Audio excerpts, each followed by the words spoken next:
யாழ்ப்பாணத்தில் அதிசயம் மழையாக பொழிந்த மீன். இன்றைய காலகட்டத்தில் கடல் உணவின் விலைகள் உச்சந்தொட்டிருக்கின்றன. இவ்வாறான நிலையில் மீன் மழையாக பொழிந்தது என்றால் உங்களால் நம்ப முடியுதா? அது எங்கு நடந்தது, ஏன் மீன் மழை பொழிகின்றது என்பதை பற்றி இந்த பதிவில் நாங்கள் பார்க்கலாம். இந்த வீடியோ உங்களுக்கு பிடிக்குமென்னு நம்புகிறேன். ஜேபிஜே ஃபினான்ஸ் சேனலில் சப்ஸ்கிரைப் பண்ணி உங்களோட ஆதரவு எங்களுக்கு தாங்க. வாங்க வீடியோக்குள்ளே போவோம். யாழ்ப்பாணம் பட்டுக்கோட்டை பகுதியில் நேற்றைய தினம் மழையோடு மீன்கள் விழுந்துள்ளது. இதன்போது பல வகையிலான மீன்கள் விழுந்ததுடன் அவை உயிருடன் விழுந்துள்ளன. இவற்றை மக்கள் ஆச்சரியத்தோடு பார்த்ததோடு பலர் குறித்த மீன்களை பிடித்ததையும் காணக்கூடியதாக இருந்தது.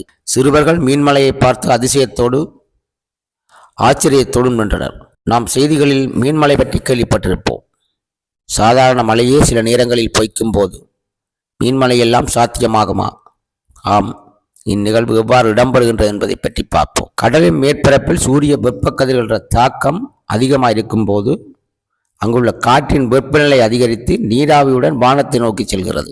இந்த நிகழ்வைத்தான் குறைந்த காற்றழுத்த பகுதி என்று சொல்லி அழைக்கிறோம். குறைந்த காற்றழுத்த பகுதிக்கு வெளியிலிருந்து வரும் காற்று மிக வேகமாக வரும்போது மேகங்களும் சேர்ந்து அந்த காற்றழுத்த பகுதிக்கு நகருகின்றது.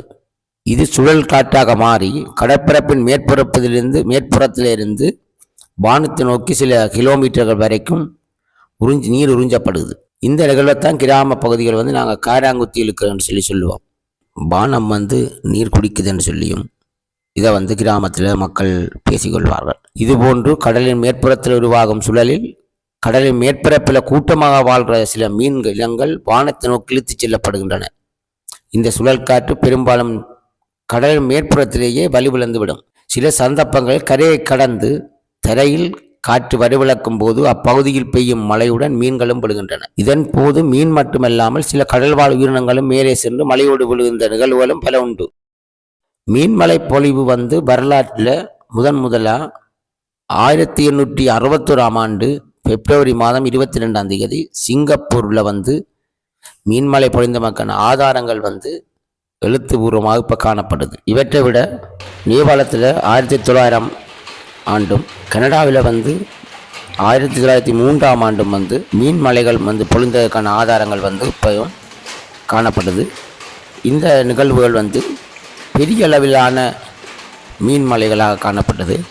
ஆனால் இன்றைக்கு இலங்கை மற்றும் ஏனைய நாடுகளில் சிறிய அளவிலான மீன் மலைகள் பொழிக்கப்படுகிறது. சிறிய தொகையில் மீன்கள் மலைகளோட விழுகிறத நாங்கள் பார்க்குறோம். இந்த நிகழ்வு ஒரு கடல் மேற்பரப்பில் காற்று மண்டல தாழ்வு இடம்பெறல சாதாரணமான இடம்பெற ஒரு நிகழ்வாக இருந்தாலும் அது கரையை நோக்கி வலுவிழக்காமல் கரையை நோக்கி தள்ளப்படுற பொழுது அது மீன் மலையாக பொழிந்து மக்கள் மத்தியில் ஒரு அதிசயத்தையும் சிறுவர்கள் மத்தியில் ஒரு ஆச்சரியத்தையும் உண்டு பண்ணது.